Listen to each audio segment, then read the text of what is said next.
Your greatest connections can't just be viewed on a screen.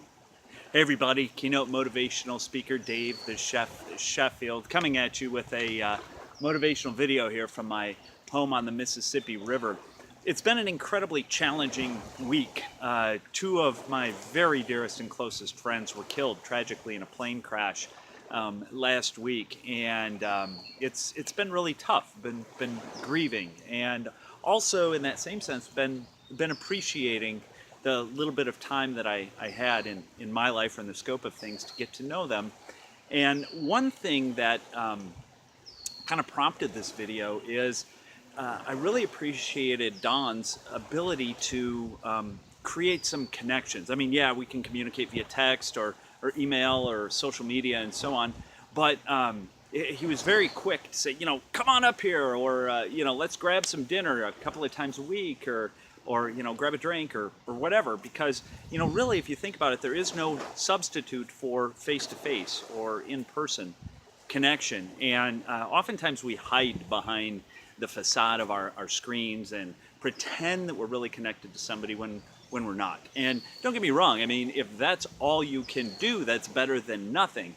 But there's three factors or three things that I'd like to share with you today that kind of curious, maybe let me know what you think of these things.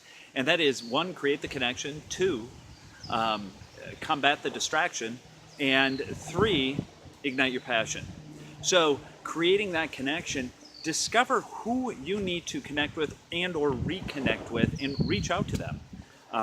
Get together with them. Yes, I know it's more convenient to connect with somebody on a screen, but set up a time to do a lunch or drinks or whatever, because it's in that level of communication that you really create some great memories. I know the Wednesday before he passed away, I got back from kayaking, and he's shaking a tumbler with a drink in it. Come on up here, and we had a drink and we hung out and we shot the breeze and talked about life for a little while and laughed and just had a great time.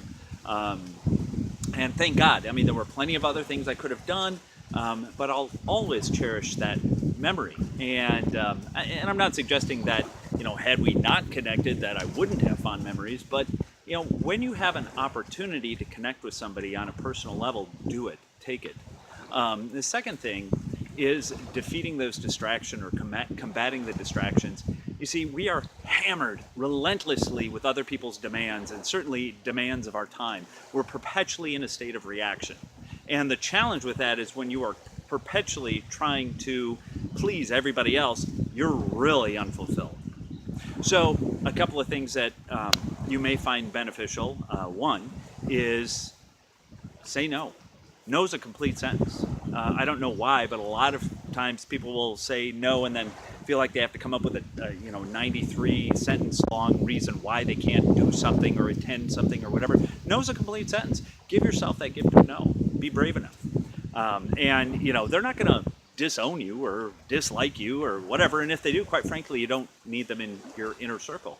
And free up a little bit of your time so you can invest more time with yourself as well as the necessary and loving people that are in your life. And the third thing is ignite your passions. A lot of times I talk with people who are like, yeah, you know what, when I get done working in 17 and a half years, then I'm really going to do something I love. Look, none of us were born with an expiration date on our foreheads. You never know.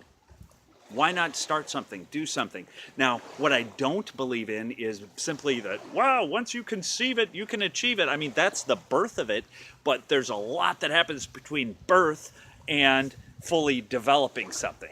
So I was listening to a terrific speaker at a convention I was speaking at in Nashville the other week, and he said, your destiny is not determined by your dreams, it is determined by your direction.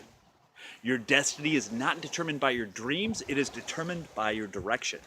And, if you're passionate about something, take a look at where you're at and get real. I mean, if you're aiming in the wrong direction, if you're flying east looking for a sunset, you're probably going to come up short. Take a look, readjust, recalibrate if you need to. Because that's the only way that you're going to possibly reach where you might want to go. So, hey, do me a favor and let me know what you think of this video. Certainly share it if you would. Perhaps even tag somebody specialty in this video so they can see it. Um, and you know, looking forward to speaking with you at your next event or meeting. Hey, always better your best. Thanks so much, and I really appreciate you.